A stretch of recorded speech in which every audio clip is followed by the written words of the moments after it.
Welcome to Ruger Tech Tips. We're going to talk about the cleaning, inspection, and lubrication of the Ruger LC Carbine in 45 Auto. First off, you can see I have no ammunition on the table. There's an empty magazine. I'm going to put my safety glasses on, and of course I have a already disassembled Ruger LC 45 Carbine. We're going to start with the bolt sections. Very simple to clean those. All we really need to do is get an oiled rag. We can wipe those down. If there's any really stuck dirt, we're going to use a bristle brush. But the one thing that you want to pay close attention to is in the rear bolt, you have the bolt face and the extractor. And those need to be cleaned really good with, you can use a solvent or just some oil and a bristle brush. You want to make sure that those are cleaned out very well.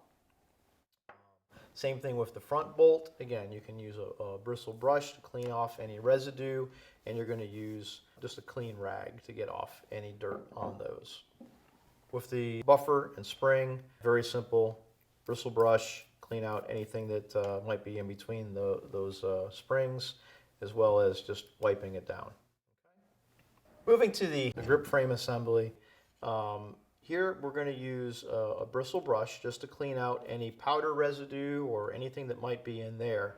You can use a spray solvent for something like this. Again, make sure you're wearing your safety glasses and that you're using a compatible firearm solvent, but that's a good way to clean some of those things out. After you do that though, you have to be very careful to remember to re-lubricate it, and we'll talk about that in a minute.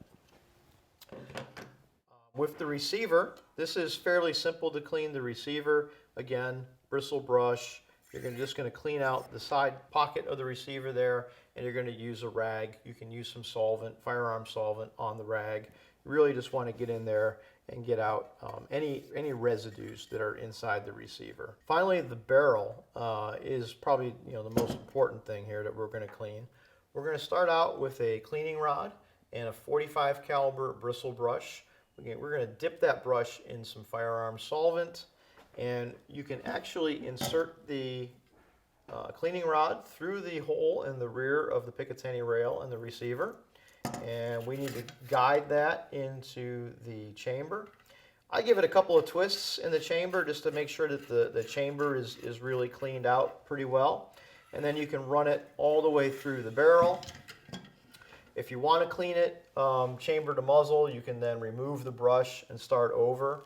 I tend to just give it a good scrubbing, again, using some solvent. So I'll run that through a couple of times. All right, and then once that brush has done its job and it's really broken up anything that's embedded in the barrel, you're going to start moving over to some patches. I'm going to start with a patch that is clean. The first one, I think you would do, so the first patch, you're probably going to want to run some solvent through the barrel. So we'll start out with just some solvent on the patch. You'll run that through the barrel. That's going to clean out a lot of the stuff that you removed with or loosened up with the brush. You're then going to discard the solvent patch, and you're going to move on to an oiled patch once the solvent patches start coming out clean. So I'm going to put a little bit of light oil on this patch, and I'm going to run that through the barrel just to oil the barrel a little bit. And again, we'll do this a couple of times until these patches start coming out clean. You can see it's still picking up a little bit of residue. And then for the final patch, you're going to use a dry patch. This is actually to remove any excess oil so that all you have is a very thin coat, a very thin layer of oil. You don't want excess oil in your barrel or really anywhere else. Okay, so that's a final dry, clean patch through the barrel. Okay, moving on to the handguard. Again, you can generally just brush this out. You could use a rag, just get it as clean as you can. And then the final thing that you're going to want to clean is the magazine. You can look in the manual for instructions on disassembly of the magazine, but just a couple of tips. One, magazines are very important. You want to keep them clean on the inside so that they run properly. And two, never use lubrication inside of a magazine.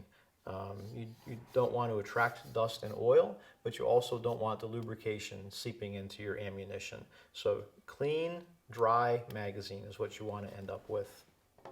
Okay, moving on to inspection. We're going to inspect all of the pieces, and really all you're doing is looking for any dings, cracks, deformation, anything that doesn't look normal or natural.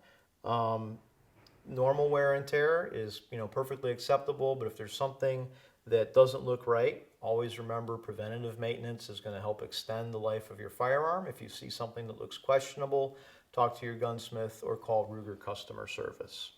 So looking at any of those moving surfaces on the bolt, we'll do the same with the grip frame assembly, looking at some of the smaller components in there, as well as the receiver. Of course, this is a brand new firearm, so everything looks fresh. Moving on to lubrication. All right, let's start with the grip frame assembly here. We want to lubricate all of the moving parts in this firearm, or any firearm, especially once we've cleaned them. If we've used a solvent or something that degreases the firearm, lubrication then is especially important. So with this, you have, of course, you got the hammer and sear operation in here. There's a trigger bar. There's the manual safety. All of those things are going to need some form of lubrication. A grease like this, if you can get it into those places, that's what's going to stay the longest and what's going to help keep those lubricated. But because some of that is really hard to get to, I'm actually just going to use a light oil, and don't over lubricate. You just want to use a little bit. You can use it on a Q-tip, a pipe cleaner, or you can just put a little bit in there and then wipe off any excess. So I'm lubricating the safety, the hammer and sear assembly, the other side of the safety. This is the bolt hold open where it moves in the receiver, and then down into the spring pocket in the hammer. So using this oil will allow it to kind of seep in. I can work some of those controls and kind of help that work its way in. Do not pull the trigger with the handguard removed. We want to keep that hammer back in the position that it's in. Moving on to the bolt, we are actually going to lubricate both sides of the bolt. That's what would ride in the receiver.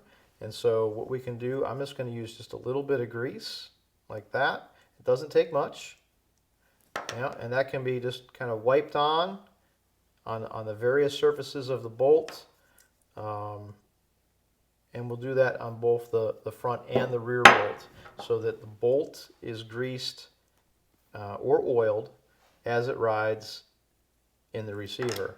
And that those contact surfaces are what we want to lubricate. Okay?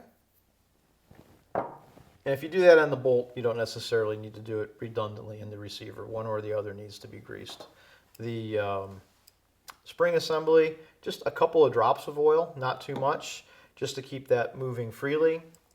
That's really all of the moving parts that we need to be concerned about. That is cleaning, inspection, and lubrication of the Ruger LC Carbine and .45 Auto. Thank you for watching our tech tip.